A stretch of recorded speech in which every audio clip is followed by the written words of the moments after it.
इथे देखील आडव्या बॅटचा वापर आणि बॉल देखील करेल हवाई सफर. चांगला बॉटम हँडचा वापर, मनगटी फटका, बॉल जाईल सीमारेषा पार, येईल 6 धावा देत षटकार.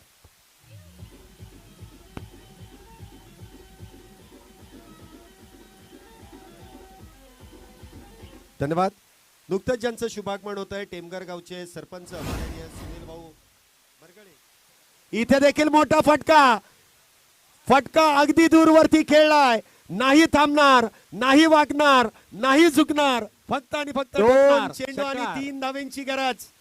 सामना जर आवडला असेल तर सगळ्यांना विनंती आहे, एकदा जोरदार टाळ्या दोन्ही संघांसाठी होऊ द्या. रमेश मिरगणे 2 चेंडू आणि 3 धावांची गरज. प्रवीण साठे गोलंदाजी मार्क वरती आहे. एका बाजूला फिरकीचा जादूगार तर दुसऱ्या बाजूला विस्फोटक बॅटर. इथे देखील मिस टाइम स्ट्रोक आहे. फटका तर फसतोय की काय, परंतु बॉल जाईल सीमारेषा पार, षटकार. आणि इथे मात्र सामना जिंकला जातोय. 1 चेंडू राखून या 22 धावा पूर्ण करण्याचा विक्रम इथे केला जातोय. सरपंच अंकुशांना वाशिवले 11 मुळशी धरण विभाग फायनल मध्ये दाखल होणारा हा पहिला संघ आहे. वेल डन, वेल प्लेड. विजेत्या संघाचं अभिनंदन. तर जो संघ इथे पराभूत झाला